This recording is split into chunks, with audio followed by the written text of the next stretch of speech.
आज दिन भर आम आदमी पार्टी ने कैसे हंगामा किया, आम आदमी पार्टी का प्लान कैसे दिल्ली पुलिस ने फेल किया, आज क्या क्या हुआ, आगे क्या क्या होगा, केजरीवाल का क्या होगा, पूरी डिटेल के लिए यह रिपोर्ट देखिए।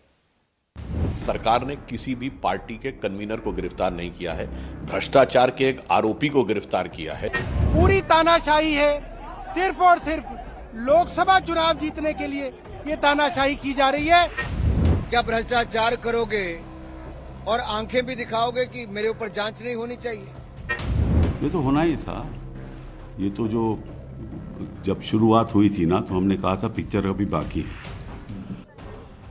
गिरफ्तारी के बाद अरविंद केजरीवाल को पहली बार कोर्ट में पेश किया गया। कोर्ट में केजरीवाल गए तो हंसते हुए, लेकिन जब बाहर निकले तो उनके चेहरे से हंसी गायब थी। मेरा जीवन देश के लिए समर्पित है और चाहे अंदर हो या बाहर। मेरा जीवन देश के लिए समर्पित है और चाहे अंदर हो या बाहर। शराब नीति, 100 करोड़ के घोटाले का आरोप, केजरीवाल की गिरफ्तारी, सड़क से लेकर सियासी गलियारे तक हंगामा, यही रिएक्शन पूरे दिन दिल्ली में दिखा।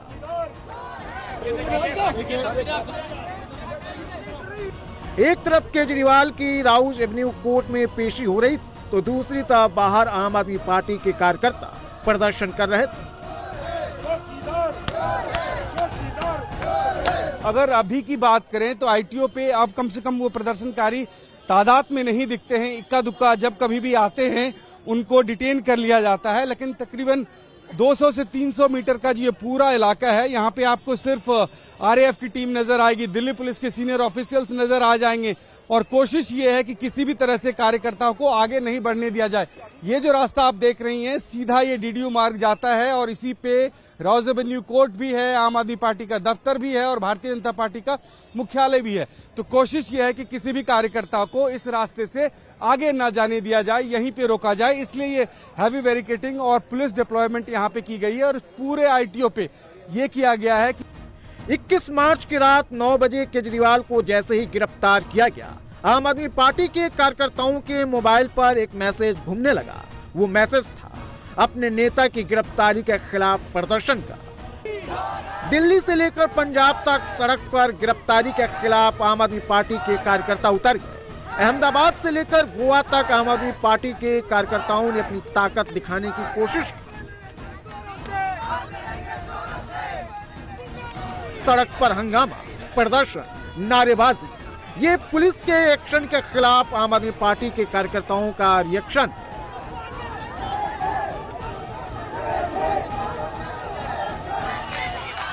आम आदमी पार्टी के सभी बड़े नेता, मंत्री, सांसद, विधायक सड़क पर उतर गए और सचिवालय के पास आईटीओ से दिल्ली में चक्का जाम करना शुरू कर दिया।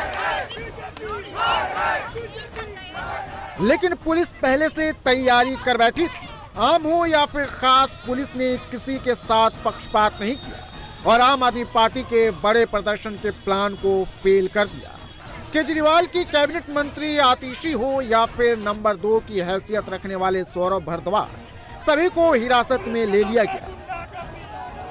लोग दुखी हैं किस तरीके से केंद्र सरकार गुंडागर्दी करके हमको कुचलने की कोशिश कर रही है। जिस पार्टी को कहा जाता था कि सबसे छोटी पार्टी है, सुपारी जितनी छोटी पार्टी है, उस पार्टी को दमन करने के लिए, कुचलने के लिए पूरी ताकत केंद्र सरकार ने लगा दी है। केजरीवाल के गिरफ्तार होते ही आम आदमी पार्टी बड़ा धरना प्रदर्शन की तैयारी में थी। पूरे दिल्ली में चक्का जाम की कोशिश थी, लेकिन पुलिस ने इसे नाकाम कर दिया। बिना हंगामे के केजरीवाल की कोर्ट में पेशी एक बड़ी चुनौती थी, लेकिन पुलिस उन्हें रोकने की तैयारी केजरीवाल की गिरफ्तारी से पहले ही बना चुकी थी। दिल्ली पुलिस अलग अलग पॉइंट पर बैरिकेडिंग लगा रखी थी, जहां पुलिस के साथ पैरामिलिट्री फोर्स के जवान पहले से ही तैनात थे। प्रदर्शन के लिए आम आदमी पार्टी के कार्यकर्ता जैसे इकट्ठा होते, उन्हें पुलिस बस में भरकर किसी दूसरी जगह छोड़ देती। ऐसे में दिल्ली चक्का जाम से बच गई। एक ऐसे केस में गिरफ्तार करना जहां पर आज तक ईडी कोर्ट्स के सामने कोई भी सबूत नहीं रख पाई है, सिर्फ और सिर्फ ये दिखाता है कि ये भारतीय जनता पार्टी का डर है। भारतीय जनता पार्टी को ये लगता है कि अगर देश में कोई एक नेता है जो उन्हें चैलेंज कर सकता है तो उस नेता का नाम अरविंद केजरीवाल है। मुख्यमंत्री श्री अरविंद केजरीवाल की गिरफ्तारी ने भारत की राजनीति में कई गहरे प्रश्न खड़े कर दिए हैं। वह देश के इतिहास के पहले मुख्यमंत्री बने जिन्होंने गिरफ्तार होते समय भी सत्ता छोड़ना उचित नहीं समझा, अर्थात वो इस विषय में श्री लालू प्रसाद यादव के आगे निकल गए। ये वो पार्टी है जो कहती थी कि हम देश में एक नई राजनीति लाएंगे ईमानदारी की, और स्वघोषित कट्टर ईमानदार का असली किरदार यह है कि न्यायालय के द्वारा याचिका खारिज होने के बाद भी हम सत्ता नहीं छोड़ेंगे। ये उनका असली किरदार है। चुनाव से ठीक पहले केजरीवाल की गिरफ्तारी को आम आदमी पार्टी पूरे देश में अपनी ताकत की नुमाइश का शो बना दी। जयपुर, नागपुर, मुंबई, कोलकाता और ओडिशा में आम आदमी पार्टी के कार्यकर्ताओं ने प्रदर्शन किया। अब यह लड़ाई आम आदमी पार्टी की अस्तित्व की बन गई है। यह लड़ाई सिर्फ 2024 में होने वाले आम चुनाव की नहीं, बल्कि 2029 के लिए वर्चस्व की लड़ाई बन गई है। 2025 में दिल्ली में विधानसभा चुनाव है, 2027 में पंजाब में चुनाव है। दोनों जगहों पर आम आदमी पार्टी की सरकार है, लेकिन कट्टर ईमानदार होने का दावा करने वाले केजरीवाल फिलहाल ईडी की गिरफ्त में है। शराब घोटाले की पटकथा केजरीवाल पर ही लिखने का आरोप लग रहा है। मैं आम आदमी पार्टी के अलग अलग नेताओं का, खास करके आतिशी जी का, गोपाल राय जी का, सौरभ भारद्वाज जी का, इन सबका वक्तव्य सुन रहा हूं। ये कह रहे हैं कि अरविंद केजरीवाल इंसान नहीं, ये विचार है। ये इंसान नहीं, ये विचार है। दरअसल ये विचार नहीं, ये राजनीति का दुराचार है और राजनीति में दुष्प्रचार है। और विचार तो है, विचार यही है कि हम करेंगे जमकर भ्रष्टाचार, कोर्ट की कार्रवाई होगी तो चिल्लाएंगे हम अत्याचार अत्याचार, कहेंगे ये हमारा जन्मसिद्ध अधिकार, और खेलेंगे विक्टिमहुड कार्ड। दिल्ली में आम आदमी पार्टी के कार्यकर्ताओं का मेगा प्रदर्शन को पुलिस ने फ्लॉप कर दिया, लेकिन पंजाब में ये सुपरहिट रहा। बैरिकेडिंग की एक तरफ पुलिस और दूसरी तरफ प्रदर्शनकारी। बैरिकेडिंग को तोड़ने की कोशिश की गई तो पुलिस वाटर कैनन के साथ एक्शन में आ गई। ये दिल्ली नहीं बल्कि पंजाब का मोहाली है, जहां भगवंत मान की सरकार है। एक तरफ पंजाब में प्रदर्शन कर कार्यकर्ताओं ने ताकत की नुमाइश की, दूसरी तरफ भगवंत मान ने अपने 2 मंत्री हरजोत बैंस और बलवीर सिंह को दिल्ली में प्रदर्शन को मैनेज करने के लिए भेज दिया, लेकिन दिल्ली पुलिस ने उन्हें हिरासत में ले लिया। कोई भी विपक्ष का नेता, कोई भी विपक्ष का कोई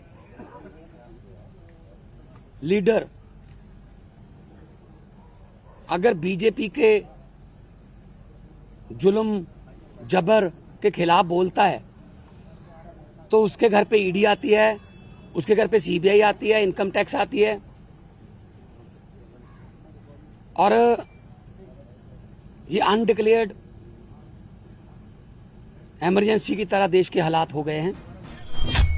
केजरीवाल की गिरफ्तारी के बाद से ही इंडिया अलायंस के नेता एक्टिव हो गए। सबसे पहले राहुल गांधी अरविंद केजरीवाल के परिवार से मिले, फिर बंगाल से केजरीवाल के घर सीधे फोन आया। लाइन पर ममता बनर्जी थी। ममता ने केजरीवाल के परिवार से बात कर हौसला बढ़ाया। शरद पवार ने इंडिया गठबंधन एकजुट होने का दावा ठोका।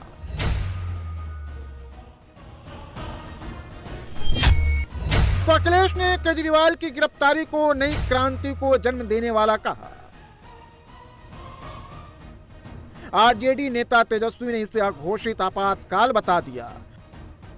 तो महबूबा मुफ्ती ने बीजेपी पर हार की डर से कार्रवाई का आरोप लगाया। नया तरीका नहीं है, ये समय बहुत बलवान है। हमने आपने तमाम किस्से सुने होंगे, समय से ज्यादा बलवान नहीं है, और समय आएगा जब बीजेपी को भी जनता सबक सिखाएगी। केवल जनता इंतजार कर रही है कब उसे वोट डालने का मौका मिल जाए, और केवल मुख्यमंत्रियों को जेल भेजने से कुछ न्यूज को कंट्रोल करने से लोकतंत्र में इनकी जीत नहीं होने वाली है। दिल्ली में कांग्रेस और आम आदमी पार्टी के बीच गठबंधन है, तो पूरी कांग्रेस केजरीवाल के समर्थन में बैटिंग करने के लिए मैदान में उतर गई। साफ दिख रहा है, सबके समझ में आ रहा है, लेकिन ये दांव उल्टा पड़ेगा भाजपा पर। क्या एक सर्विंग चीफ मिनिस्टर को वो कहां भागा जा रहा था? आप पूछते उनके घर पे, वो तो कहीं रहे थे, पर गिरफ्तार करके फिर ये भय दिखा रहे हैं आप कि जो इंडिया गठबंधन में शामिल होगा उसका यही हश्र होगा। डर पैदा करना चाहते हैं। ये वो व्यक्ति है जो राजनीति में आने से पहले कांग्रेस के भ्रष्टाचार के खिलाफ आवाज उठाता था और ये कहता था कभी कांग्रेस के साथ हाथ नहीं मिलाऊंगा। जो उस समय के, मैं आपको उनका बयान सुनाता हूं, जो उस समय कहते थे कि सोनिया गांधी की जांच करवाओ, सब पता चल जाएगा। देखिए, सुनिए। बंद कर दो एसीबी, अगर तुमसे जांच नहीं होती तो जांच करानी है, सोनिया गांधी को गिरफ्तार करो, 2 दिन उसका इंटेरोगेशन करो, देखो पता चल जाएगा कि किसने रिश्वत लिया और किसने। अब ये उस समय कह रहे हैं कि 2 दिन सोनिया गांधी को गिरफ्तार करो, इंटेरोगेट करो, सब कुछ बाहर आ जाएगा किसने पैसे खाए। अब ये अगर सोनिया गांधी पर, उनकी आज की पार्टनर पर लागू होता है तो अरविंद केजरीवाल पर लागू क्यों नहीं होता है? अपनी गिरफ्तारी के खिलाफ 21 मार्च को ही केजरीवाल सुप्रीम कोर्ट पहुंचे थे, लेकिन कोर्ट ने तुरंत सुनवाई से इनकार कर दिया। 22 मार्च को सुप्रीम कोर्ट में केजरीवाल की याचिका सुनवाई के लिए लिस्ट हुई, लेकिन केजरीवाल ने अपनी याचिका वापस ले ली और निचली अदालत में जाने की बात की। हालांकि इससे पहले कि कविता भी अपनी जमानत के लिए सीधे सुप्रीम कोर्ट पहुंची थी, लेकिन सुप्रीम कोर्ट ने उन्हें ट्रायल कोर्ट जाने को कह दिया और सुप्रीम कोर्ट का रास्ता कहीं बंद न हो जाए, इसी को देखते हुए केजरीवाल ने अपनी याचिका वापस ले ली। यानी अब केजरीवाल अपनी गिरफ्तारी को पहले ट्रायल कोर्ट में चुनौती देंगे, फिर सुप्रीम कोर्ट जाएंगे। इससे पहले रिमांड और गिरफ्तारी और समन को लेकर राउस एवेन्यू कोर्ट में जोरदार बहस हुई। केजरीवाल की तरफ से अभिषेक मनु सिंघवी ने दलील पेश की। What I have to say, I've said in court. I don't want to engage on cameras. Sorry, thanks a lot. जिस अन्ना आंदोलन के जरिए केजरीवाल को नेम फेम मिला, केजरीवाल ने राजनीति में एंट्री ली। अब शराब घोटाले पर वन्ना क्या बोल रहे हैं वो भी सुन लीजिए। मुझे बहुत दुख हुआ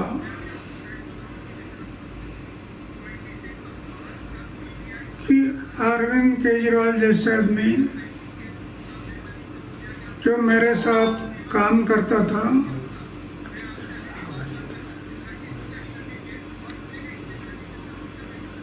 और शराब के बारे में हम लोग आवाज उठाया था, आज वो शराब नीति बना रहा है। आखिर उसको जो अरेस्ट किया गया, अटक हुआ,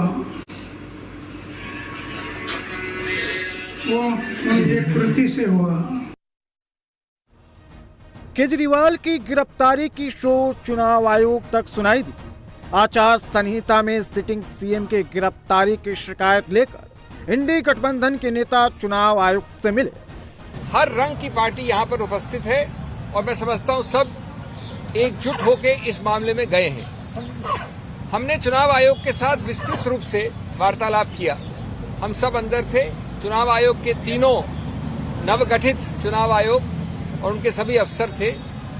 मैं संक्षिप्त में बता दूं आपको कि हमने क्या कहा। पहली बात कि ये बहुत ही गंभीर और व्यापक मुद्दा है। ये सिर्फ एक व्यक्ति या व्यक्ति विशेष या पार्टी विशेष का मुद्दा नहीं है। ये मुद्दा व्यापक इसलिए है क्योंकि ये सीधा संबंध रखता है भारत के संविधान के मूल ढांचे से। दोपहर में जो पार्षद और विधायक आईटीओ चौक पर प्रदर्शन कर रहे थे, शाम होते होते उनकी गाड़ी सीएम आवास की तरफ मुड़ गई, लेकिन नारेबाजी और कार्यकर्ताओं की भीड़ के कारण उन्हें गेट पर ही रोक दिया गया। आखिरकार भीड़ कम हुई तो पार्षद और विधायक सीएम हाउस में एंटर कर पाए। सीएम हाउस से सरकार चलाने का दंभ भरते दिखाई दिए। दिल्ली में केजरीवाल की गिरफ्तारी की चर्चा है तो लखनऊ में अखिलेश सिंह की आजादी के लिए योगी की तारीफें हो रही हैं। योगी आदित्यनाथ के एक कॉल ने यूपी के इलेक्शन को चेंज कर दिया है। जिनको बीजेपी के मिशन 80 पर डाउट है, जो लोग ये पूछते हैं कि कैसे यूपी में मोदी योगी 80 जीतेंगे, वो ये सवाल अब दोबारा नहीं करेंगे। अखिलेश यादव भी मोदी योगी के खिलाफ गठबंधन करने से पहले 100 बार सोचेंगे। साथ छोड़ने वालों की कहानी बहुत लंबी है और आपसे बेहतर कोई नहीं जानता हुए कौन क्यों साथ छोड़ रहा है। अखिलेश यादव जी ने जो कहा, अपना दल उसका स्वागत करता है और हमारी शुभकामनाएं हैं उनको। अरे हम भी लड़ेंगे, जब पार्टी कहेगी तो लड़ेंगे और लड़ना तो चाहिए। चुनाव जो हमारी सीटें थी उनको हमारी राष्ट्रीय अध्यक्ष ने घोषित किया है। प्राथमिकता के तौर पर मिर्जापुर, फूलपुर और कौशाम्बी सुरक्षित। यूपी में इंडी गठबंधन टूटने लगा है। यूपी में अब पीडीए वर्सेस पीडीए होगा। मोदी की 80 वाली गारंटी और मजबूत हो गई। पहले फेज की वोटिंग में 1 महीना भी नहीं बचा है और समाजवादी पार्टी के वोट कटने लगे। सबसे पहले एक लिस्ट देखिए। 2022 विधानसभा चुनाव के बाद से राजभर अखिलेश से अलग हुए, जयंत चौधरी अलग हुए, स्वामी प्रसाद मौर्य ने अलग रास्ता चुना, चंद्रशेखर आजाद ने दूरी बना ली, पल्लवी पटेल और अखिलेश में गठबंधन खत्म हुआ। अखिलेश के नए साथी अलग होने लगे, पुराने साथी जेल में बंद हैं। बीजेपी को 80 हराने का दावा करने वाले अखिलेश के लिए एक सीट जीतना अब चुनौती बन गई है। रामपुर भी लिस्ट में है, जिसकी पहेली सुलझाने के लिए अखिलेश यादव सीतापुर जेल में बंद आजम खान से मिलने पहुंचे। हमें उम्मीद है कि उन्हें न्याय मिलेगा, उनके परिवार को न्याय मिलेगा। आदरणीय मोहम्मद आजम खान साहब, उनके साथ अन्याय लगातार हो रहा है। ये भी इनह्यूमन एक्टिविटी है सरकार की कि दो परिवार एक साथ नहीं है। रामपुर की टिकट को लेकर के और टिकट लेकर के भी चर्चा हुई है। हमारी उनसे अच्छी बात हुई है, वो हम और वो जानते हैं। ये पीडीए ही जीतेगा, पीडीए ही जीतेगा, पीडीए ही एनडीए को हराएगा। 2019 में आजम खान रामपुर से जीते थे। 2022 उपचुनाव में बीजेपी ने रामपुर पर भगवा लहरा दिया था और रामपुर में 60% मुस्लिम वोटर्स हैं। रामपुर में आजम खान की सियासत और विरासत दोनों खत्म हो गई हैं। अब यादव परिवार का चुनावी अस्तित्व दांव पर लगा है। यूपी सबसे बड़ा राज्य है। 80 लोकसभा सीटों वाला प्रदेश एंटी मोदी मोर्चा के लिए सबसे बड़ी चुनौती भी है।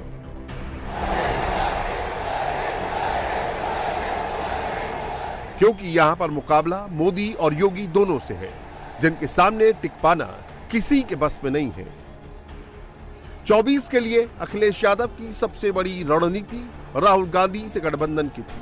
अखिलेश की पॉलिटिकल मैथ इसी फॉर्मूले को बेस्ट मान रही थी, लेकिन इस फॉर्मूले ने अखिलेश की बाकी कैलकुलेशन बर्बाद कर दिए। कहते हैं कि वो अपनी जो भी उम्मीदें हमसे रखते हैं, वो उनकी सारी उम्मीदें हम पूरा करेंगे। और रही बात इंडिया अलायंस का हिस्सा होने की, तो जिन्होंने इंडिया अलायंस बनाया है, अब ये उनकी जिम्मेदारी बनती है कि जब उन्होंने हमें इंडिया अलायंस का हिस्सा बनाया, तो आज नीतीश जी के साथ बिहार में जो इंडिया अलायंस ने किया है, आज वही वो राजमाता कृष्णा पटेल जी के साथ उत्तर प्रदेश में करने का प्रयास कर रहे हैं। अब ये कांग्रेस को डिसाइड करना है, उनको इस बात का प्रमाण देना है कि पिछड़े, दलित, शोषित, अल्पसंख्यक समाज का नेतृत्व करने का और उनके हक और अधिकारों की बात करने का जो मसौदा लेकर के वो चले थे, उसमें वो कितना गंभीर हैं, ये अब उनको बताना है। अखिलेश यादव का इलेक्शन ग्राफ डाउन हो रहा है। पल्लवी पटेल ने 3 सीटों पर उम्मीदवार उतारने का ऐलान कर दिया। नगीना में चंद्रशेखर आजाद चुनाव लड़ेंगे। 24 का एग्जाम अखिलेश अकेले दम पर पास नहीं कर पाएंगे, इसीलिए उन्होंने पेपर लीक को मुद्दा बनाया। कितने छात्र, कितने परिवार वाला पहाड़ा याद किया, जिसको बार बार सुनाते हैं। क्राइम डील हो या पॉलिटिकल डील, यूपी में कोई भी डील योगी से छिप नहीं सकती। जैसे योगी ने नकल माफिया पर नकेल कसी है, यही फॉर्मूला बिहार में आजमाया जा रहा है। योगी यूपी के लिए सीएम है, तो यूपी वाले कहीं पर भी हो, किसी राज्य में हो, किसी भी मुसीबत में हो, सबसे पहले बचाने योगी ही आएंगे। लखनऊ के अखिलेश सिंह का मेघालय में अपहरण हुआ। अपहरण पूर्व उग्रवादी ग्रुप ने किया। योगी ने मेघालय के मुख्यमंत्री कॉनराड संगमा को फोन किया। हाई लेवल ऑपरेशन हुआ और अखिलेश को छुड़वाया गया। जब एक पुकार, एक मदद की गुहार से ऐसे एक्शन होता है तो वोट बिना किसी प्रचार से बढ़ जाता है। ये अखिलेश चौहान की फैमिली है जो योगी को धन्यवाद करने पहुंची। एकदम उम्मीदें छोड़ दिए थे, बस वो खाली आशा लगाए थे, मगर उम्मीद बहुत कम थी। मगर उनके कहने सुनने से बहुत जोर रखे, बहुत दबाव करें तो सब कुछ ये अच्छा हुआ। उन्होंने कहा कि अगर मान लो कोई बात हो, कोई परेशानी हो तो शेयर करना। हमने तो जो हमसे बन पाया हमने किया, सब कुछ अच्छा है, आगे भी अच्छा होगा। बहुत खुश हुए, मिले, अपना मिठाई भी दिए कि ले जो बच्चे खाएंगे पिएंगे, आपको पढ़ो लिखो। बहुत धन्यवाद है उनके। परिवार की सुरक्षा और परिवारवाद में क्या फर्क होता है, इस पर लगता है अखिलेश यादव अभी तक कंफ्यूज है। जब से अपर्णा यादव के चुनाव लड़ने की खबर आई है, अखिलेश की टोन बदल गई है। बीजेपी वाले कभी कभी तो आरोप लगाते हैं परिवार वाला। अभी हमारे पत्रकार साथी से क्या सवाल पूछवा रहे, सोचिए आप। इसलिए बीजेपी वाले संकल्प लें कि किसी भी परिवार वाले को टिकट नहीं देंगे और किसी भी परिवार वाले से वोट नहीं मांगेंगे। चुनाव जीतने के लिए गठबंधन से ज्यादा जरूरी जनता बंधन होता है। जनता का विश्वास जीतना होता है, जिसमें अखिलेश से बहुत आगे योगी है।